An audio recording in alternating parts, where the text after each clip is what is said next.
Bom, como a gente já viu em outros 2 vídeos, a gente agora vai tentar dar continuidade, fazendo a gravação do terceiro texto, publicado lá no site do Duplo Expresso.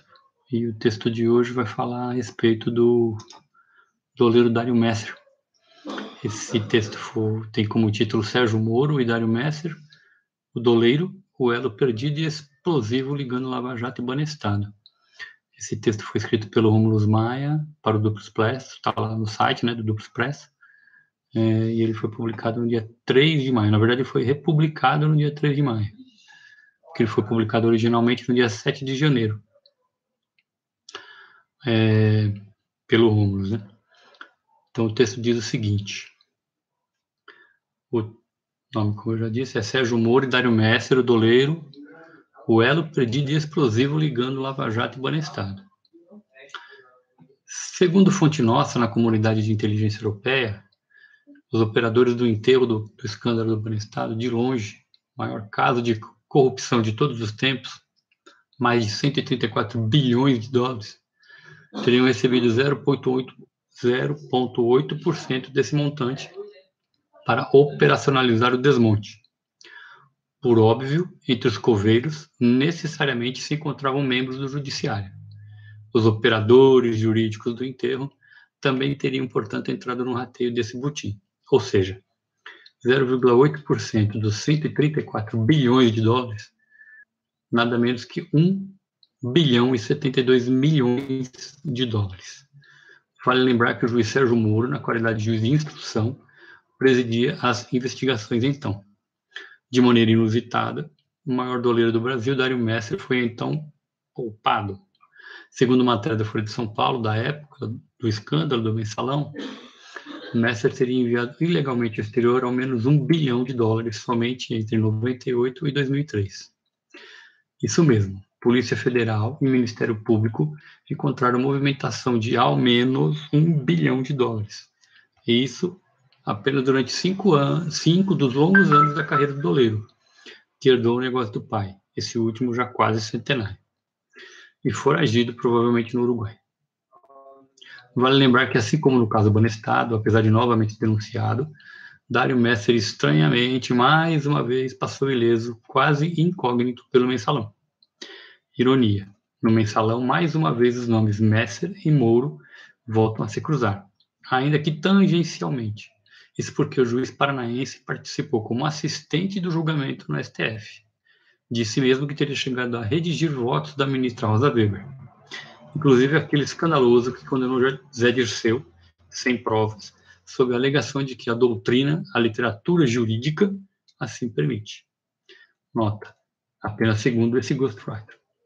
Em 2015, no início da Lava Jato, Messer muda-se para o Paraguai. Nesse país, muito próximo ao atual presidente, goza de santuário. Pergunta: terá sido Messer alertado por alguém da Operação Lava Jato a fazer essa sua mudança repentina para o Paraguai? E a também, ao mesmo tempo, despachar parentes próximos para Israel? A mudança de endereço de Messer para o Paraguai é, contudo, apenas parcial. Visa apenas a proteger a sua pessoa.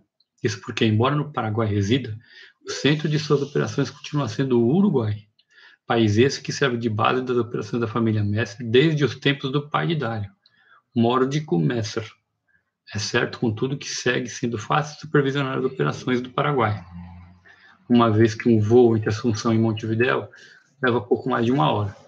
Reuniões presenciais a salvo de interceptações não seria tão fáceis caso Messer tivesse seguido a família rumo a Israel, certo?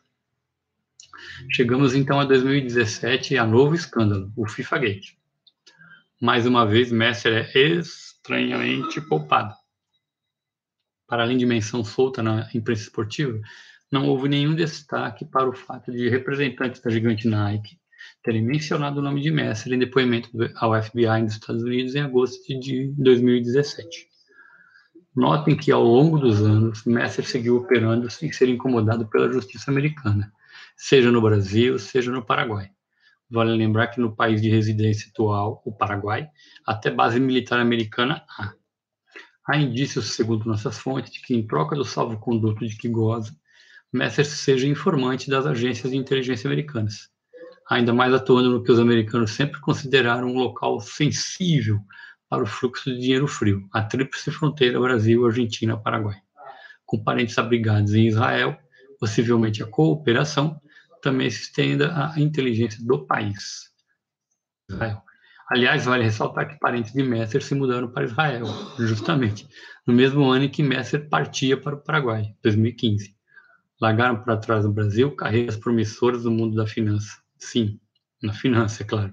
Afinal, diz o ditado que um fruto não cai longe da árvore, que o gerou, não é mesmo?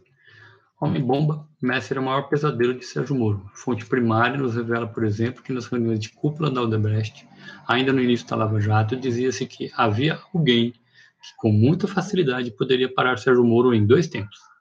Não outro que Dario Messer. E é neste ponto que a narrativa de lá, da Odebrecht, casa com o que ouvimos de fontes nossas na inteligência europeia. Para além de convicções ideológicas e cooptação financeira via palestras, o que teria tornado Sérgio Moro um operador dos interesses americanos no Brasil seria o fato de o juiz, já havia muito, ser refém da inteligência americana.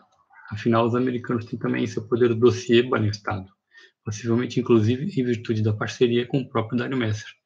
Assim, desde o início da Lava Jato, consegue empurrar Sérgio Moro no sentido que determine.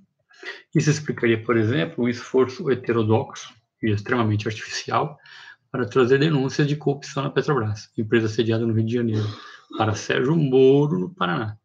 Usaram, para tanto, um velho conhecido também do Banestado, Roberto Youssef.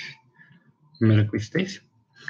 Youssef, que figurinha carimbada no submundo dos doleiros, pode até mesmo ter sido plantado no esquema que rolava na Petrobras. Isso porque, bastante antigo, era de conhecimento não apenas da classe política, como também de todo o submundo de operadores e doleiros. Um círculo, afinal, bastante restrito, em que todos se conhecem, operam, ora concorrendo, ora inclusive em consórcio, quando as operações são grandes demais. Como sabemos, todos a esta altura, com direito inclusive a vazamentos para o Wikileaks, o esquema da Petrobras também era de conhecimento de outro ator-chave nessa história toda, a inteligência dos Estados Unidos. Sim, a mesma que alimenta e dirige Sérgio Moro.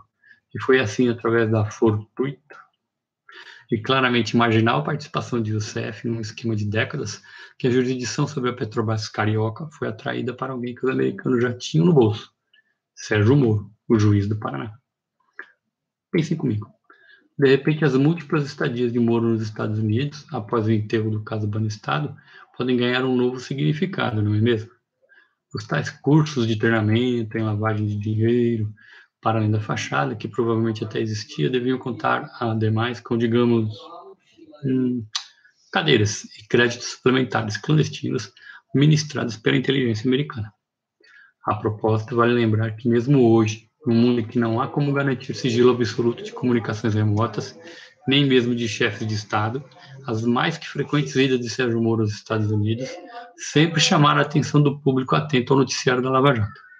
O álibi de palestras, pagas não se sabe por quem, pode perfeitamente mascarar o verdadeiro objetivo, o recebimento seguro de instruções, bem como de dicas, documentos e gadgets de espionagem. Como, por exemplo, aquele que um par de horas apenas triou e desgravou o grampo ilegal na conversa entre a presidente Dilma e o presidente Lula, quando na sequência o juiz Sérgio Moro entregou ilegalmente seu login e senha no sistema da Justiça Federal ao jornalista Matheus Leitão, filho da também jornalista Miriam Leitão, para que Matheus, no lugar de Moro, fizesse o login e baixasse o áudio, para que esse fosse ato contínuo transmitido ao vivo na Globo News, causando grave perturbação da ordem pública, inclusive com populares cercando o Palácio do Planalto e ameaçando invadi-lo. Então esse foi o terceiro vídeo aí dos textos do Duplo Expresso, e espero estar aí ajudando na divulgação desses textos e também para que reforçar a conscientização ainda da nossa população a respeito do que está acontecendo no Brasil de hoje em dia. Valeu.